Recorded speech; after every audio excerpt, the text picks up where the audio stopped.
Muy buenos días, mis queridos amigos. Bienvenidos a su programa Frente a Frente, como cada mañana, a través de Mira TV, Canal 9 de Inter. Vamos a recordar, como siempre, nuestras redes sociales. La cuenta Twitter del programa es @Frente a Frente 9 y mi cuenta personal, @Jair Cuba. También activa desde ahorita mismo la mensajería de texto. Ahí lo tienen ustedes en pantalla, el 0424-234-4084, recordando que este programa puede ser visto a las 9 de la noche en reposición. Y la cordial invitación para que se suscriban a nuestro canal de YouTube, Jairo Cuba TV. Allí usted se suscribe, le da la campanita y está pendiente de las notificaciones de este programa y todos los programas que estamos haciendo con muchísimo gusto para todos ustedes. Hoy es martes 28 de septiembre del año 2021. ¿Por dónde comenzar en el día de hoy? Caramba, es como complejo, ¿no? Primero, estamos en presencia del incremento de nuevos casos de COVID, sobre todo en el estado Miranda y en el municipio capital. Así lo ha advertido el propio gobierno nacional, mis amigos. Esto no es juego, lo decimos todos los días, lo diremos hasta que salgamos finalmente de esta pandemia, que no vamos a salir si nosotros no ponemos el orden y la disciplina respectiva. El otro comentario, bueno, la cola de los 3 municipios en la carretera panamericana, obviando que podrían haber circunstancias que afecten la seguridad vial, pero bueno, dejar hacer y dejar pasar. Y la lamentable cola allí en la vía que conduce a la urbanización El Limón. Hoy estaba de lo peor, hoy estaba esa cola de lo peor. Además ya la zona ha comenzado a presentar algunos derrumbes, pero bueno, se sigue en este proceso de dejar hacer y dejar pasar. No sé hasta cuándo esas circunstancias tan graves, tan difíciles, se va a seguir manteniendo. Ahora ni siquiera dejan espacios entre las curvas para que la gente pueda transitar en una cola tan estrecha. Y por otro lado, mis queridos amigos, la situación política compleja. Hoy vamos a conversar con Andrés Caleca, el doctor Andrés Caleca, expresidente del Consejo Nacional Electoral, con amplia experiencia, agudo analista político. Y vamos a ver si Andrés Caleca trae para la mañana de hoy esa varita mágica para tratar de esclarecer lo turbio, como lo califico de manera personal, en lo que se ha convertido el espectro político venezolano, sobre todo a instancias de las próximas elecciones, pero también con los últimos acontecimientos que está ocurriendo y las divergencias que ya se han hecho públicas. Inicialmente se manejaban en el ámbito privado, pero que ya se han hecho públicos con relación a el manejo de los activos de Venezuela en el exterior. Pero la situación, el ejemplo que está presentando la oposición venezolana de cara al próximo proceso electoral, parece un archipiélago que no termina de tener ningún tipo de coherencia, una oposición absolutamente fragmentada. Y ahora también el liderazgo político, si se le puede llamar liderazgo político, contribuyendo a mayor confusión, inscribiendo candidatos, alcaldes que tienen 2 candidatos a gobernador. Es decir, esto es una situación verdaderamente compleja, como si estuviéramos en Suiza. En Venezuela hubiese una cultura reciente de participación electoral y aquí no ha pasado nada. Yo creo que se está subestimando el hecho político, se está subestimando que estamos en presencia de un gobierno arbitrario, ventajista, con 80% de rechazo, pero del otro lado una oposición con 100% de incoherencia. Bien, mis amigos, vamos a hacer nuestra primera pausa en la mañana de hoy para presentarles entonces la entrevista que tenemos prevista con el doctor Andrés Caleca, expresidente del Consejo Nacional Electoral. Ya venimos, mis queridos amigos, en su programa Frente a Frente, la referencia informativa de cada mañana en los Altos Mirandinos.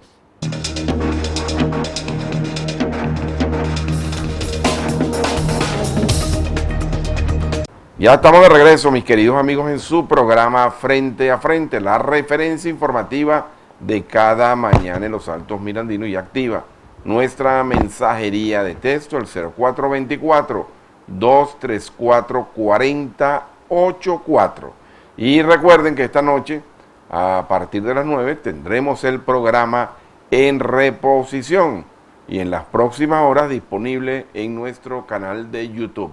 Le damos la bienvenida al doctor Andrés Caleca, expresidente del Consejo Nacional Electoral, agudo analista político, como lo dije anteriormente, muy activo en las redes sociales, pueden seguirlo, @Caleca, @Caleca en la red social Twitter, y por allí cotidianamente, en una muy buena frecuencia de tweets, maneja información importante y sobre todo opinión. Eso que llamamos, doctor Caleca, muy buenos días, eso que se llama cable a tierra. Nos hace falta cable a tierra a los venezolanos o a la clase política venezolana. Buenos días. Absolutamente. Buenos días, Jairo, y buenos días a todos los televidentes y a los que van a ver el programa en las redes sociales. Sí, bueno, mira, yo lo vengo diciendo desde hace tiempo, incluso en este programa, en varias oportunidades. La oposición venezolana está viviendo su peor momento, sin ninguna duda. ¿Su peor momento de la historia republicana? No, su peor momento de esta oposición. De esta etapa. Su mejor momento, obviamente, fue el triunfo clamoroso e inesperado del 2015, donde se conquistó las 2/3 partes de la Asamblea Nacional electa en ese momento. A partir de allí comienza un proceso que yo he calificado de bandazos estratégicos en el seno de la oposición. Imagínate tú, una oposición que había ganado las 2/3 partes de la Asamblea Nacional mediante un acuerdo orgánicamente estructurado, que era la Mesa de Unidad Democrática de aquella época, que venía años trabajando en el asunto, primero bajo la conducción o bajo la vocería, para no darle ese carácter de uno de los políticos más sólidos que tiene Venezuela, que ha tenido en los últimos años, que era el doctor, o es el doctor Ramón Guillermo Aveledo, posteriormente de manos de Chugo Torrealba, un dirigente con fuerza, un dirigente con opinión, con inserción en los sectores populares del país, y eso llevó a esa victoriosa jornada del 15 de diciembre. Inmediatamente después de eso, empieza la oposición venezolana a cometer errores de librito, como se llama, de librito. Pues. En primer lugar, el primer error es la impaciencia. En la política hay que tener paciencia. Los momentos políticos se construyen, no te los regala nadie, ni mucho menos te los regala el enemigo. Tú tenías tu momento político que habías construido durante muchos años y tenías que continuar en él. Y eso se había expresado en un diseño estratégico que se resumía en que la lucha opositora se planteaba en el terreno constitucional, democrático y electoral. Eso te llevó a esa gigantesca victoria del 15, que después no supiste asimilar. Inmediatamente cambiaste la estrategia, pero por cierto la cambiaste sin consenso. Mira, cualquier estrategia, y este es un tema que cualquier experto de planificación corporativa o planificación estratégica lo saben los militares, lo saben los que han trabajado en empresas y han utilizado el sistema de planificación. Cualquier estrategia, para que tenga éxito, su primera premisa es que tiene que ser una estrategia consensuada entre los interesados. Bueno, aquí se produjo en el año 2017, apenas 2 años después del triunfo del 2015, un cambio de estrategia hacia la ruta insurreccional, pero dirigida por un sector de la MUD. Se dinamitó la Mesa de Unidad Democrática, se despidió, es el único caso en el cual se despide al triunfador, que era el Chugo Torrealba, le dieron el finiquito.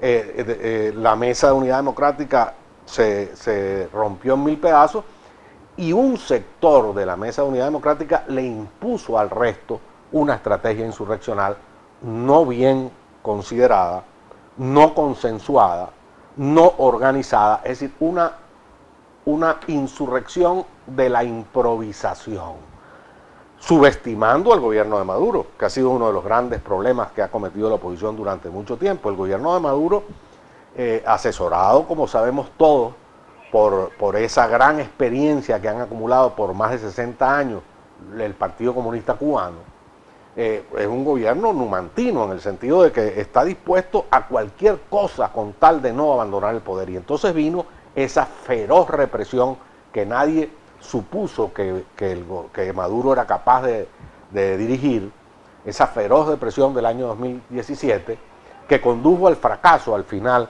de aquella insurrección. A partir de allí entonces empezaron otros bandazos. El primero de ellos, la juramentación de Guaidó y el gobierno interino. La juramentación de Guaidó, la gente se le olvida, fue una cosa que sorprendió absolutamente a todo el mundo, incluyendo a sus aliados estratégicos. Y estoy convencido que, incluyendo a gran parte de su propio partido, Voluntad Popular, se produjo una gran manifestación en enero del año 19. En esa manifestación, Guaidó, que presidía, por razón del pacto unitario, presidía en la Asamblea Nacional en ese momento, y en su discurso Guaidó se juramenta como presidente interino. Después la Asamblea Nacional tuvo que empezar a hacer todo el basamento jurídico de aquello y crearon el Estatuto de Transición, pero eso fue después. El presidente interino fue antes de haber aprobado un Estatuto de la Transición, porque, repito, esto sorprendió a todo el mundo. Por cierto, esa decisión tomada bajo los auspicios de la Casa Blanca, de los Estados Unidos, de aquel trío, aquellos tres chiflados que dirigían la política exterior de la Casa Blanca, encabezados por Trump, que está chiflado definitivamente, junto con aquel Bolton, que es otro chiflado, que imagínate tú, Reagan había despedido a Bolton en su gobierno, siendo Bolton un tipo muy joven, y lo denominó, esa es una bala perdida, Bolton, esa es una bala perdida. Imagínate tú, y Trump lo recoge, y este hombre empieza a dirigir la política hacia Venezuela junto con Pompeo, ese trío de chiflados, pues, Trump, Pompeo y Bolton, empiezan con aquel cuento de que todas las opciones están sobre la mesa, cuando era absolutamente falso. En ningún momento los Estados Unidos se planteó ni siquiera el ejercicio de una invasión a Venezuela, con la misma subestimación de Maduro, o sea, pensando que porque Bolton sacara, ¿te acuerdas aquella vez que salió con una cosa que decía 9.000 o 5.000? 9.000 tropas. Sí, 9.000 tropas, creyendo que Maduro se iba a asustar con eso, subestimando a Maduro. Maduro no lo asusta a nadie. Ellos están allí, van a defender numantinamente. Cuando digo numantinamente, para que se me entienda, me refiero al caso de Numancia, la resistencia heroica de los judíos en ese episodio de la historia de la humanidad, donde prefirieron morir todos antes que entregar la Plaza Fuerte. Bueno, esa es la posición que domina a esta claque, a esta coalición dominante venezolana, que domina la política venezolana y que dirige Maduro. Frente a eso, ¿qué es lo que ha ocurrido al final? Bueno, y después vino, imagínate tú, entonces los intentos putschistas, sin control de ninguna guarnición en el país, aquel episodio delirante de la Plaza Altamira, terminó en la fugada de Leopoldo López de su cárcel domiciliaria del momento, un golpe orquestado a través del jefe de los cuerpos de seguridad del Estado, que era aquel general Christopher, un golpe que no tenía el respaldo de ninguna guarnición del país. Nadie había trabajado las guarniciones de Venezuela, por supuesto, creyendo una vez más que el simple hecho de que Leopoldo López, ese personaje mitológico en su propia mitología, ¿no?, ese libertador del país, salía en la Plaza Altamira y el país iba a salir, tú sabes, y los militares iban a salir inmediatamente a respaldarlo, subestimando absolutamente al gobierno de Maduro y sobreestimando su propia fuerza y sus propios liderazgos. Para colmo de males, entonces vino aquella cosa espantosa que se llamó, ridícula, no espantosa, que terminó llamándose la Operación Gedeón, una invasión extranjera en Peñero por Macuto, o sea, ni siquiera Román Chalbó, pues nada del Falque, nada de eso, aquello fue una tragedia, esto fue una comedia, una invasión con unos mercenarios contratados por un asesor de imagen, un asesor de campaña electoral, lo pusieron a contratar mercenarios locos en los Estados Unidos, que hay de sobra, por supuesto, desempleados de tantas guerras y de tantas incursiones, hicieron ese desastre de la Además, operación. advertido Bueno, en una semana previa. Bueno, pero además totalmente penetrados por el gobierno y la seguridad del Estado venezolana, que siguen subestimándola. Entonces, ¿qué es lo que tenemos ahora? ¿Qué es lo que tenemos ahora? Tú lo dijiste en la presentación que me acabas de hacer. Tenemos un gobierno que lo rechaza entre el 80 y el 90% de los venezolanos. Es decir, es impresionante. En toda la historia democrática reciente, bueno, la única reciente, del 58 para acá, ningún gobierno había tenido un nivel de rechazo en su gestión de tal magnitud como la que tiene el gobierno de Maduro. Y es obvio por qué. El país vive la peor crisis de su historia. No vamos a poner a numerarla aquí porque la gente la conoce, la está viviendo, la sufre. La peor crisis de su historia, pero además agravada por la pandemia y la situación de salud pública que realmente se le ha ido de las manos al gobierno. No quiero ahora que me vayan a meter preso por incitación al odio y nada de eso, pero se les ha ido de las manos la pandemia. La irresponsabilidad y la indolencia del gobierno es impresionante frente a lo que está ocurriendo. Basta asomarse a los hospitales, basta asomarse a las clínicas y basta saber la infinidad de casos que en los sectores populares e incluso de la clase media, de la gente que está muriendo de mengua en sus casas, sin salir de la casa, allí mueren, porque no hay cómo entrar a un hospital, porque no tienen seguros, porque no tienen cómo resolver el problema de la pandemia. Eso está ocurriendo en Venezuela mientras nosotros aquí estamos hablando. Entonces, todo ese rechazo al gobierno de Maduro tiene toda esa lógica, pero ese rechazo no se traduce en una fuerza política capaz de disputarle el poder a Maduro, porque cuando tú ves las encuestas, Maduro tiene 80% de rechazo en su gestión, el PSUV lo que tiene apenas es el 15% de apoyo como partido, después de haber tenido en un momento determinado casi el 50% de apoyo del país, se ha reducido a su mínima expresión, el 15% que es la red clientelar que ellos han creado, una red clientelar de enchufados, como los llama la gente. Pero entonces cuando ves cuál es el apoyo que tiene la oposición venezolana, no llega tampoco al 10%. Es decir, lo que existe en Venezuela es una diferencia sustancial entre un 80% de venezolanos que rechazan a Maduro y un 10% que está en la oposición. Es decir, un 70% de los venezolanos está a la deriva políticamente. No quiere al gobierno de Maduro, está convencido de que es el peor gobierno de la historia, no le da su respaldo, pero no tiene una alternativa política. Y la política, como la física, yo lo he dicho en otras oportunidades, aborrece el vacío no existe en política. De manera que lo llena Maduro, que es el que está en Miraflores. Lo demás es cuento. Entonces, el peor gobierno de la historia se mantiene sobre dos pilares. Un formidable aparato represivo que es capaz de utilizar en cualquier circunstancia y el vacío de la oposición venezolana.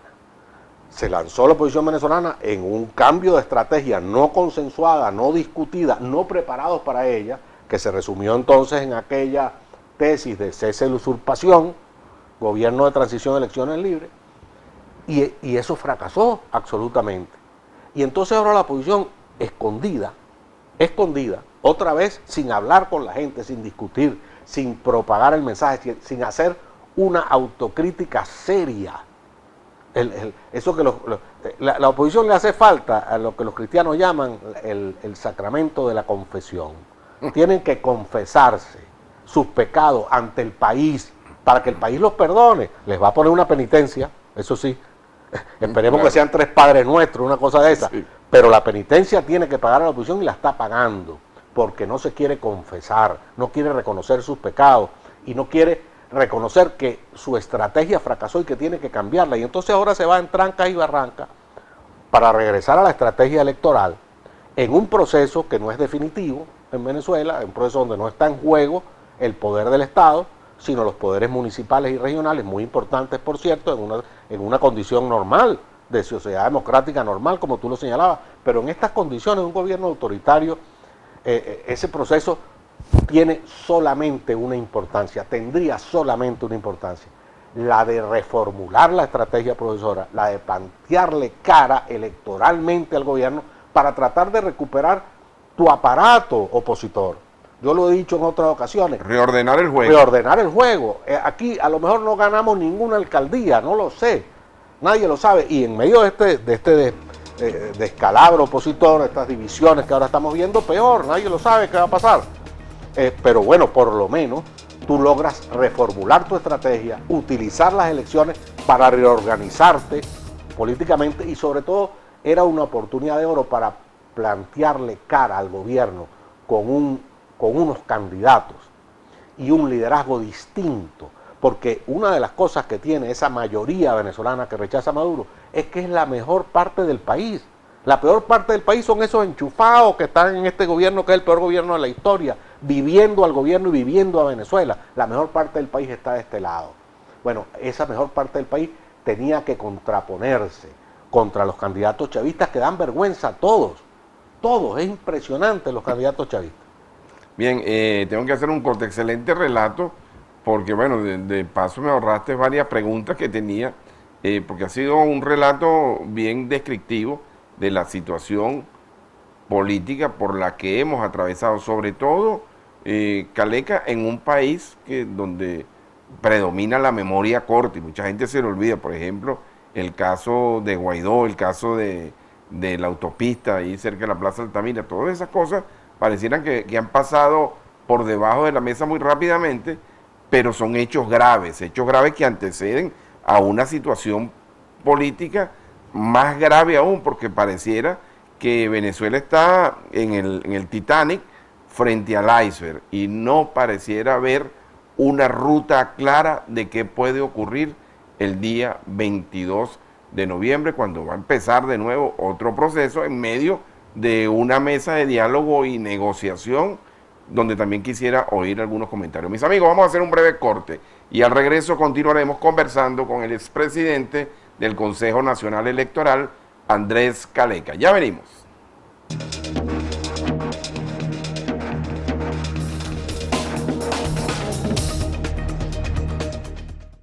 Ya estamos de regreso, mis queridos amigos, en su programa Frente a Frente, la referencia informativa de cada mañana en los Altos Mirandinos y en todo el país, porque a través del canal YouTube estamos teniendo un importante impacto desde el punto de vista informativo y activa también nuestra mensajería de texto. Han llegado ya muchísimos mensajes, 0424-234-4084. Conversamos en la mañana de hoy con Andrés Caleca, expresidente del Consejo Nacional Electoral.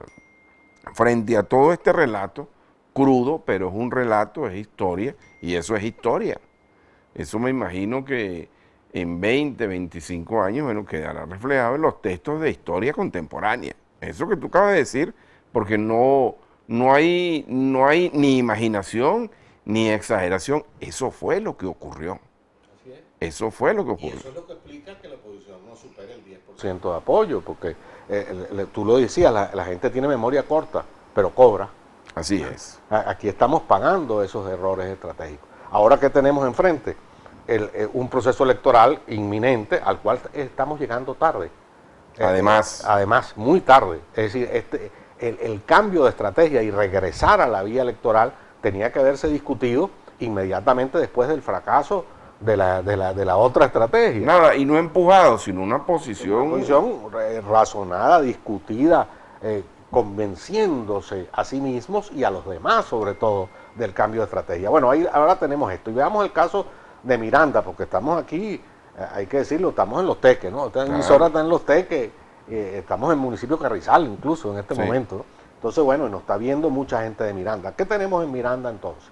Tenemos la candidatura de este gobernador ausente, que es Héctor Rodríguez, uno de los gobernadores más ineficientes que ha tenido el estado de Miranda, y mira que hemos tenido malos gobernadores, hemos tenido muy buenos también, ¿no?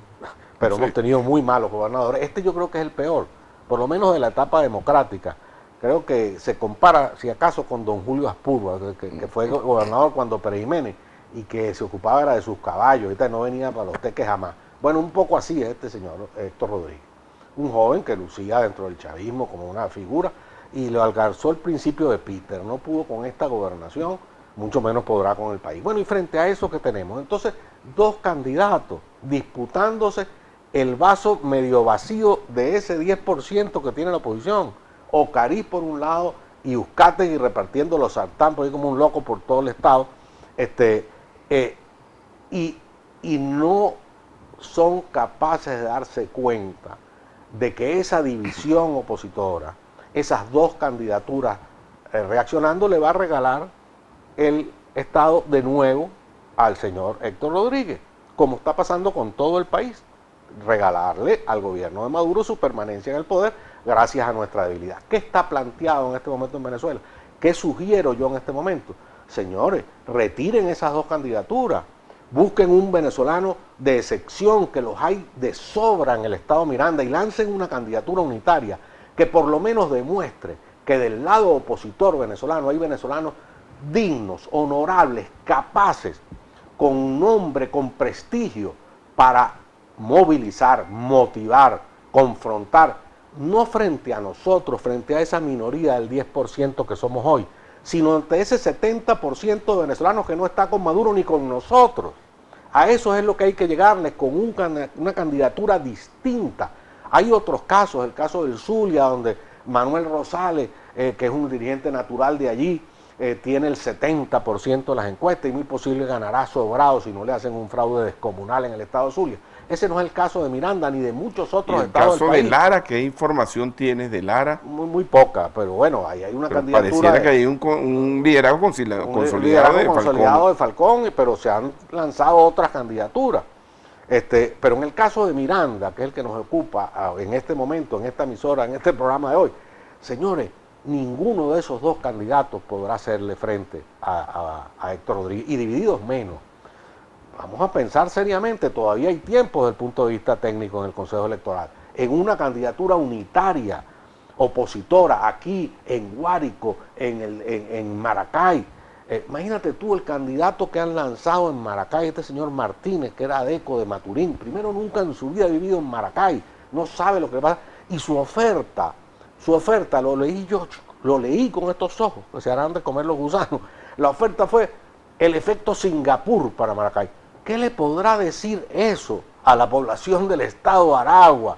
No, fue gobernador de Monaga. Azotada con la peor crisis de su historia, un estado abandonado en manos del Tren de Aragua, en manos de unas bandas criminales que son las que dominan la vida. Este señor ofrece el efecto Singapur, que nadie sabe lo que es, en un barrio de Maracay ni en ninguna parte, además que es un modelo totalitario, autoritario, una dictadura feroz lo que hay en Singapur.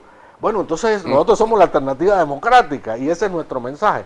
Oye, yo me niego a pensar que en el estado de Aragua no hay un candidato de consenso capaz de promover un mensaje democrático que, aunque se pierdan las elecciones, deje sembrada una organización, un padrón electoral, unos liderazgos locales para lo que viene después, porque ¿qué va a pasar el 22 de noviembre? Y qué es lo que yo vaticino, y me perdonan que sea pesimista, pero es que no hay otra opción. Yo soy un pesimista muy optimista, por cierto, y lo explico ya. El 22 de noviembre lo que viene es una profunda depresión otra vez del mundito opositor. Fíjate cómo lo llamé mundito, porque somos un 10%.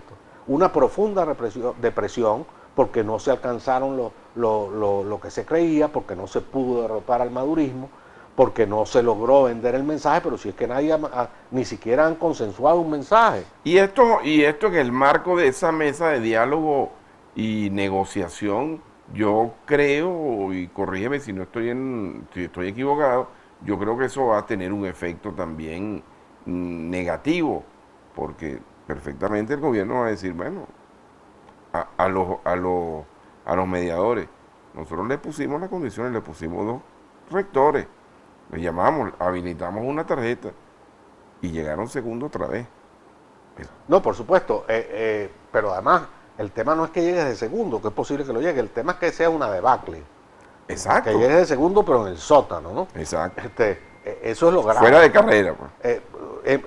Sobre la negociación de México hay que tener claro lo siguiente. En primer lugar, en esa negociación, tal como estuvo estructurada, y tú lo ves claramente en el documento inicial, ¿te acuerdas? El que se firmó públicamente en la presencia de Marcelo Ebrard, el canciller de México, estaban presentes los noruegos y las dos delegaciones firmaron ante el público digamos, una agenda de discusión. Allí nos damos cuenta que el tema de las elecciones del 21 de noviembre no estaba en esa agenda. Y es lógico que no estuviera. Estas negociaciones están concebidas como unas negociaciones de mediano y largo plazo, unas negociaciones lentas, donde nada va a estar acordado hasta que no esté acordado todo, claro, a pesar de que se hablen unas ventanas para cosas humanitarias, etcétera. Es decir, el tema de las elecciones del 21 de noviembre... Claro, pero el gobierno lo va a sacar provecho. Voy a eso, sí. No están en la mesa de discusión. Es decir, México ni siquiera se ha planteado, entiendo yo, creo yo, ese tema en la mesa. Ahora, obviamente, todo lo que pase alrededor de la mesa influye en ella. Por eso es que alrededor de cualquier mesa de negociación se agudizan los conflictos, porque cada quien quiere coger o perder fuerza en el seno de la mesa de negociación, o impedir perder fuerza en el seno de la mesa de negociación, y a lo mejor unos resultados terribles en noviembre va a producir ese efecto que tú dices. O sea, la oposición ya está debilitada en esa mesa. La oposición no llega en su peor momento a esa mesa de negociación, tal como lo dije hace rato. Solo a ir a buscar, nada que ofrecer. Muy poco que ofrecer. Y de este lado, pudiera quedar peor después del 21 de noviembre. Bueno, eso es terrible, pero hay que seguir. El hecho electoral, Caneca, el hecho electoral, vamos a regresar de nuevo a nuestro hábitat en los Altos Mirandinos. ¿Cómo tú fuiste presidente del CNE, tienes experiencia en campaña, en política, conoces bien cómo debe ser la comunicación persuasiva? ¿Cómo se come eso de candidatos a alcaldes inscritos con dos tarjetas que son antagónicas en este momento y con dos candidatos a gobernador que terminan siendo antagónicos dentro de la misma oposición? ¿Cómo la gente va a digerir el voto? Pero más grave que eso todavía, candidatos a alcaldes con dos listas de concejales. Más grave todavía. Más grave todavía. Sí. Bueno, un desastre anunciado. Es decir, mira, desde el punto de vista electoral está ocurriendo un fenómeno muy importante en Venezuela en los últimos años, que es el fenómeno del crecimiento acelerado e indetenible de eso que los técnicos expertos electorales llaman la abstención estructural. ¿Qué se entiende por abstención estructural? Aquel grupo de personas que no vota en ninguna circunstancia.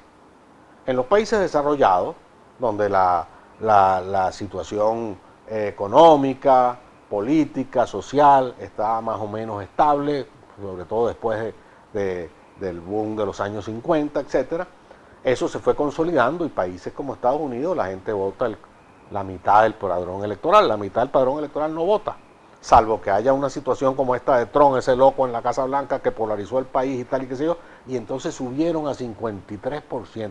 Pero el 40%, el 40 y pico no vota, nunca, vota, sí, en ninguna circunstancia, no le interesa eso.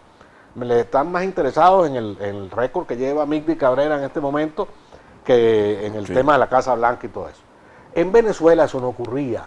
En Venezuela el experimento democrático empieza con una participación electoral en la década del 60 que rondaba el 90 y pico %. Sin embargo, por distintas razones, cansancio frente al sistema democrático, marginalidad social y política, etcétera, se fue consolidando una abstención estructural, es decir, un grupo de personas que no votaban en ninguna circunstancia.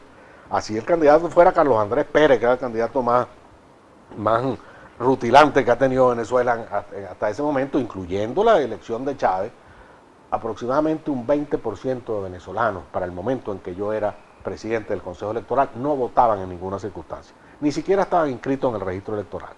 Bueno, eso está llegando hoy al 50%. Es decir, el 50% de los venezolanos no ha ido a votar en ninguno de los últimos procesos electorales que han ocurrido en el país. No les interesa. Y la razón tiene dos explicaciones. La primera, una acción deliberada, pensada y estructurada por el gobierno. Este es un gobierno que no es democrático. Este es un gobierno que utilizó las formas de la democracia para destruirlo. Yo lo he llamado una dictadura electoral, vaciando el voto de contenido, vaciando la institución del sufragio de su capacidad de transformar la realidad, cooptando el Consejo Nacional Electoral, convirtiéndolo en un ministerio de elecciones para hacer trampas, para ir horadando, para ir así como un salchichón, ir cortando. En cada proceso electoral te cortan derechos, te cortan derechos, te cortan derechos, vaciando la institución electoral y la gente sencillamente decide no votar. Eso fue una...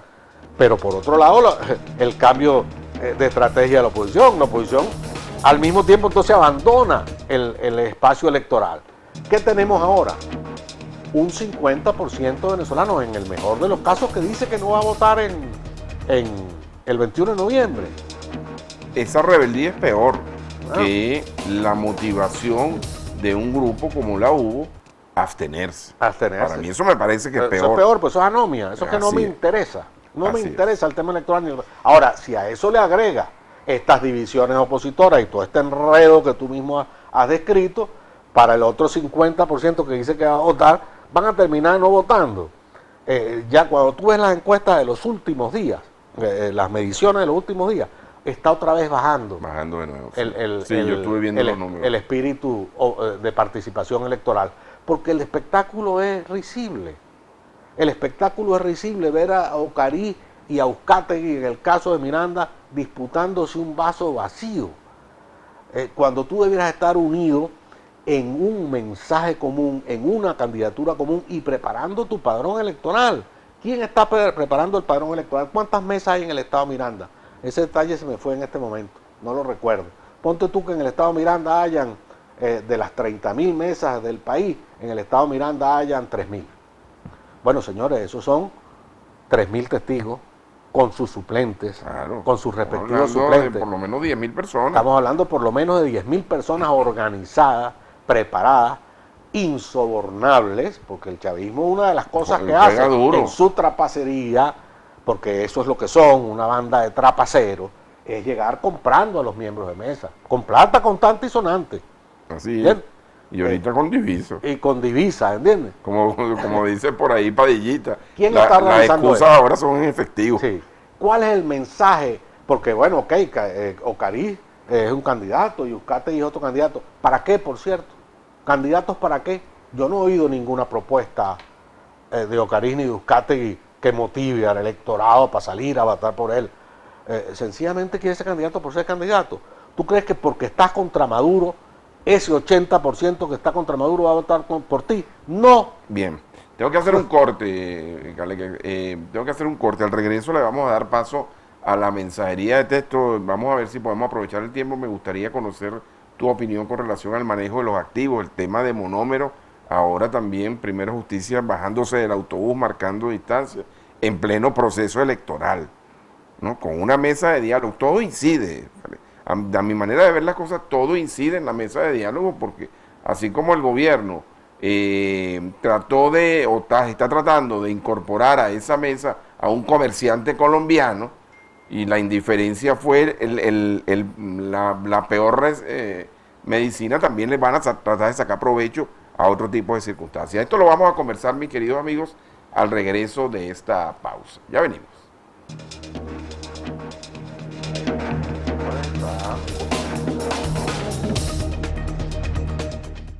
Ya de regreso a mis queridos amigos en su programa Frente a Frente, conversando en la mañana de hoy con Andrés Caleca, expresidente del CNE, vecino de los Altos Mirandinos, fue durante mucho tiempo dirigente político, ahorita es libre pensador. ¿Está bien dicho así, sí, doctor claro. Caleca? Sí, totalmente. Voy con la mensajería. Y pensador libre. Voy con la mensajería. Buenos días, Jairo. Es Jorge, asiduo de Frente a Frente. Por favor, el agua limpia se sigue botando detrás de la clínica en el sector Mérida. Es exorbitante, es un río. ¿Hasta cuándo va a ser eso? ¿Por qué no reparan? Esto está socavando los tanques de agua de los edificios de Montaña Alta. ¿Qué estamos esperando? Una tragedia. Y no soy profeta. Uzcategui debería guardarse para las elecciones presidenciales, dice aquí esta persona. El 21 de noviembre, yo pregunto, ¿quién es Héctor Rodríguez? Porque este señor nunca se le ve la cara. ¿Cómo vota uno si todos son unos corruptos? Sino que tiren la primera piedra, tú lo estabas diciendo, la expresión de la gente, ¿no? Sí. La gente termina desencantándose finalmente. Buen día, excelente análisis de su invitado. Es la hora del ciudadano y el candidato a la gobernación que ha hecho mérito para ganar la gobernación es David Uzcategui. La MUD decidió a última hora, quiere imponer y chantajear a los candidatos que han logrado aceptación. Si hay un 75% de atención del padrón electoral, creo todo su análisis, dice esta persona. Muy buenos días, Jairo, le enviamos un feliz cumpleaños. Y está de cumpleaños Omar González, el popular burrito. Bueno, un saludo fraterno. Y fíjate en el barrio, entonces, en el día de hoy, eso se lo envían sus amigos del comando de campaña. Por favor, el invitado, ¿qué opina de 20 Venezuela y la oposición de María Corina? Ahí lo tenemos pendiente, que es tremenda candidata y no quiere votar, pero es que no quiere participar en nada. Buen día, ¿hasta cuándo tanto uso en la bomba del limoncito? Reparten solo 17 números a los conductores, hagan algo, por favor, auxilio, buenos días. Lo de la gasolina es un terrible, abuso. Sí, terrible. Buenos días, Jairo, quisiera saber qué beneficio tenemos los venezolanos de a pie en las negociaciones de México. No se habla de los sueldos, de lo caro la comida, de la inflación, eso es verdad también, de verdad. Pero se está hablando del Sí, tema humanitario sí, también, sí. también es Solo importante. hablan de cosas que a ellos les benefician. Bueno, eso es lo que opina la gente, ¿no? Sí. Buenos días, bendiciones a tu programa. Trabajadores de Serhuequipuro no han recibido la bolsa de alimentos. Bueno, está pendiente esto. Buenas noches, señor Jairo, por su programa. Por favor, me están pidiendo aquí que les envíe el teléfono de Mario Domínguez. Buenos días. ¿Para cuándo la bolsa en Alberto Rabel? Ya tenemos 5 meses y no la entregan. Buenos días, Jairo. Cariz está entorpeciendo las elecciones de Miranda por orden de Diosdado. Él es el vendido. Y el otro también, Jo, y termina en E. Bueno, fíjate Ah, la opinión de la gente. sí, ¿no? sí, la gente tomó el tema político, porque muchas veces tenemos un invitado que está hablando de un tema específico y la gente sigue que si la luz, que si el agua, pero fíjate, este tema es sensible. Es sensible sobre todo porque estamos cerca de unas elecciones, ¿no? Así es. Y debía ser aprovechada esa sensibilidad más bien en motivar, en unificar un mensaje, en organizarse, en prepararse para lo que viene, porque el 21 de noviembre no se va a resolver ningún problema del país. El 21 de noviembre era una oportunidad sobre todo para reorganizar fuerzas, para reorganizarte, para difundir tu mensaje, para tocar a la gente. Mira, uno de los temas de fondo que está pasando con nuestra oposición, yo me meto en la oposición, o sea, no es que estoy hablando de otros, uno de los problemas de fondo que tenemos nosotros es que desconocemos qué es lo que está pasando en la Venezuela real, en la Venezuela profunda. Venezuela ya no es lo que era antes del chavismo, ni siquiera es lo que era antes de la pandemia hace año y medio. Venezuela es otra cosa, que no sabemos lo que es, porque hemos estado ensimismados en nuestros problemas y seguimos ensimismados en nuestros problemas internos, en la luchita entre Capriles y Leopoldo López y María Corina, etcétera. ¿Y el país para dónde va? ¿Qué está pensando el país? Y la insurgencia de nuevas propuestas, el nuevo liderazgo, por ejemplo. Es que no puede haber nuevo liderazgo si tú abandonas la lucha. Esta era una oportunidad, mira, elegir 335 alcaldes, haber nombrado 335 candidatos de consenso con un programa común, eso eran 300 líderes nuevos que te iban a quedar en el país. Para lo que viene, para la lucha que viene. Y el ansiado outsider, yo tengo oyendo eso 30, 40 años, ¿no? Bueno, en las encuestas eso es lo que quieren. Cuando tú ves en las encuestas la intención del voto, ese es un tema que los políticos de uno y otro espectro se hacen los locos. Pero cuando tú ves las encuestas, ¿por quién votaría usted? Bueno, por el PSUV va 15%, por la oposición 10%, y 50% dice que votaría por un independiente. Nadie habla de eso.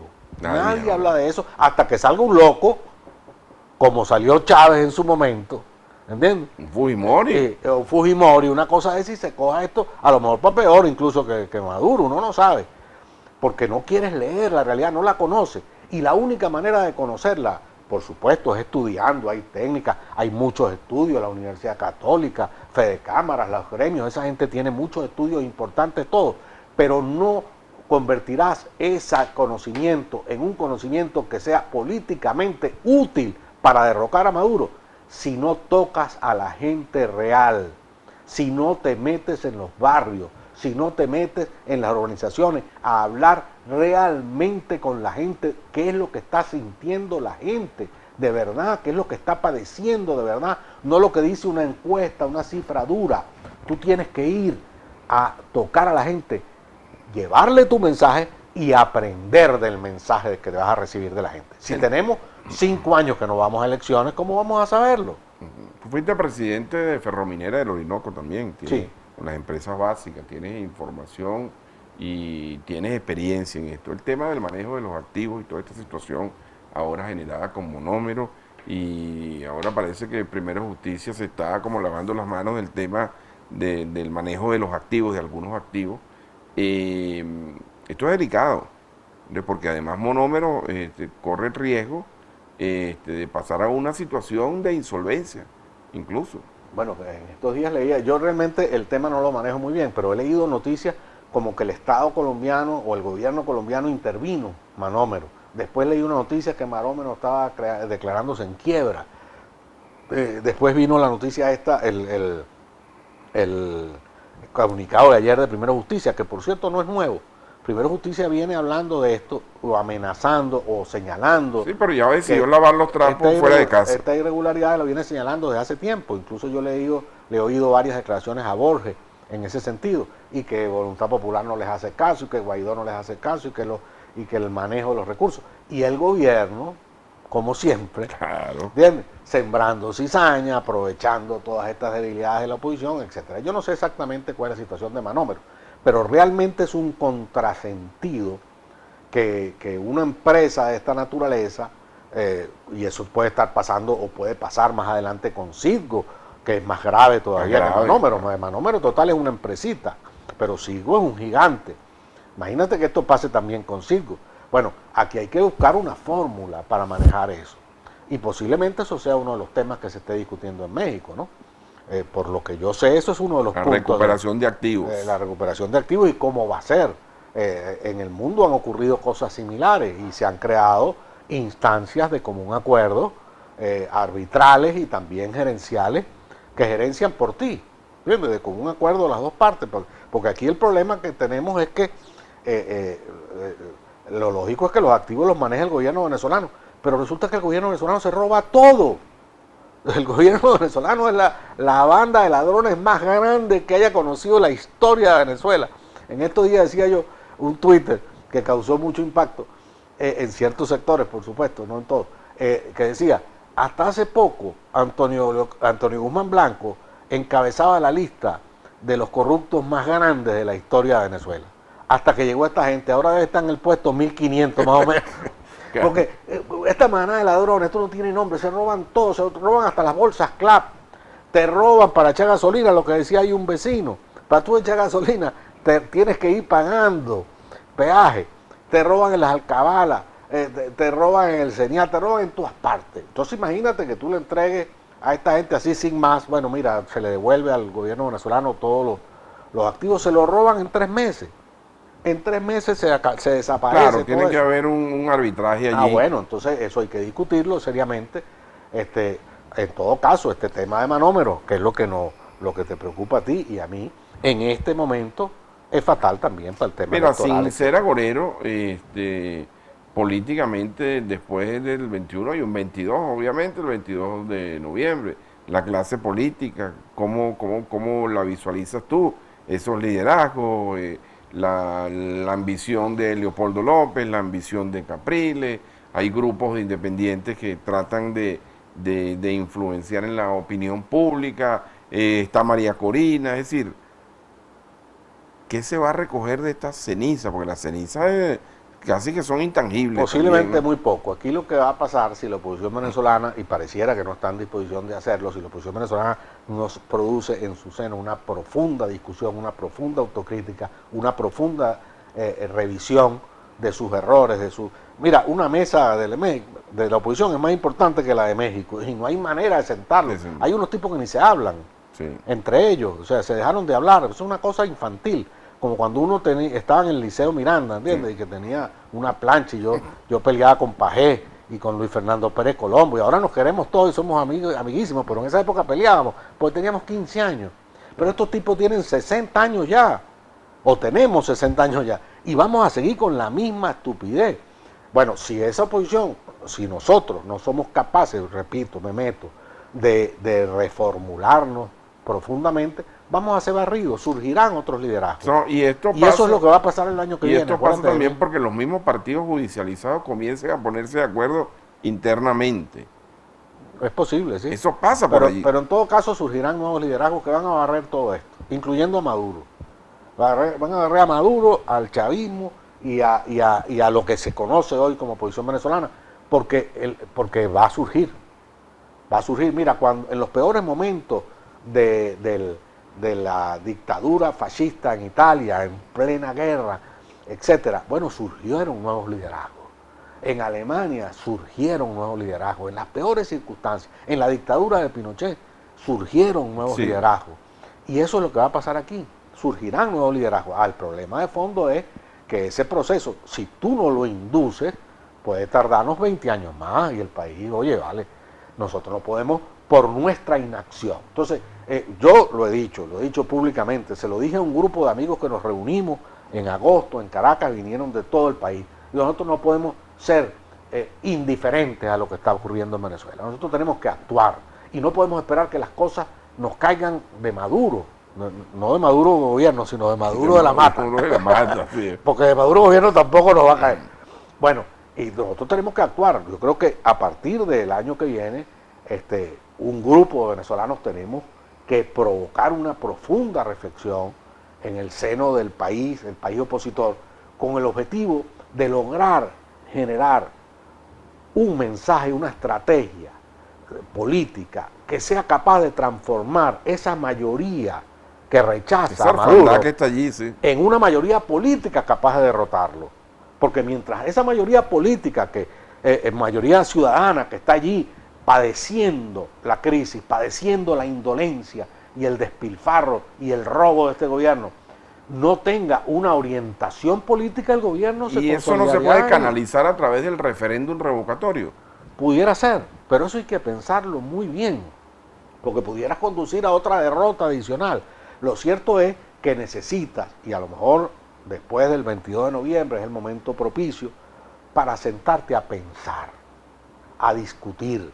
Esa mesa de México, convertirla en una mesa de la oposición venezolana, para ponernos de acuerdo en qué es lo que tenemos que hacer. Y para eso son muy útiles las elecciones del 21, porque vamos a tocar a la gente, vamos a saber qué es lo que la gente está pensando, porque otro de los problemas es que hacemos política para nosotros mismos, hay que hacer políticas para la gran mayoría del país. La oposición está haciendo política para una clase media que ya no existe en Venezuela, porque se fue o porque se arruinó. Venezuela es un inmenso descampado de pobres, de miserables, abandonados a su suerte. A esa gente es la que le tienes que hablar. Pero no le puedes hablar con tu cuento, tienes que oírlo, tienes que aprender de ellos para que tu mensaje sea efectivamente el que represente el sentir de esa mayoría y que esa mayoría, repito lo que comencé diciendo, esa mayoría que rechaza a Maduro, se convierta en una mayoría política capaz de derrotarlo. Oye, fíjate una cosa, se me estaba ocurriendo aquí oyéndote hablar, tú no ves viable, posible es, pero viable, de que un factor internacional, un liderazgo de estos internacional importante, promueva una mesa de diálogo opositora. Bueno, lo que pasa es que no veo cuál sería ese liderazgo, ¿no? Bueno, sentarnos, como dijo aquí José Materán, mira, esos tipos hay que meterlos en un salón, en un cuarto, cerrar la llave hasta que no se pongan de acuerdo, no les entrego la llave y no los saco de aquí. Sí, bueno, el inconveniente que tendría eso en cualquier caso es la intromisión extranjera en nuestros problemas. Mira, yo creo que... Sí, que es delicado. Yo creo que somos nosotros, Jairo, nosotros, algunos venezolanos conscientes de cuál es la situación, los que tenemos que emplazar de tal manera a los dirigentes políticos venezolanos para obligarlos a sentarse. Somos los ciudadanos los que tenemos esa obligación. Nosotros, el liderazgo político opositor está en deuda con nosotros los ciudadanos, está en deuda con este país que tiene que salir de Maduro y ellos tienen que conseguir la fórmula. Somos nosotros los que tenemos que obligarlos a sentarse. Finalmente, ¿tú crees? Yo he venido diciendo, ¿no? Y dentro de los comentarios que me toca hacer aquí, que este proceso del 21 de noviembre va a ser una suerte de primarias para la oposición. Bueno, pero primarias de qué? O sea, bueno, uno llegará segundo, sí, el otro. Bueno. Pero una tontería, ¿entiendes? O sea, repito lo mismo, esa sería una discusión, esa discusión, quién va a dirigir la oposición, pero si no eres ni el 10% del país, sí. Ese no es el problema es quién va a dirigirse al otro 70%. ¿Quién va a dirigir esa mayoría del país? Entonces, así tú gane el Burro Martínez, o gane Ocarí, o gane el otro, estás hablando de un vaso, para decirlo de menos, medio vacío. Medio vacío. Bueno, te agradezco mucho, de verdad, el tiempo que tomaste en la mañana de hoy. Yo sé que es difícil salir, el tema de la gasolina. Vivimos en una zona montañosa. Y la pandemia, por cierto, desatada en los Altos Mirandinos. Estaba leyendo las cifras oficiales y el 30% de los casos de contagio en el estado Miranda son en el municipio de Los Alias. Imagínate tú eso, sí. Que es un municipio pequeñito. Pequeño.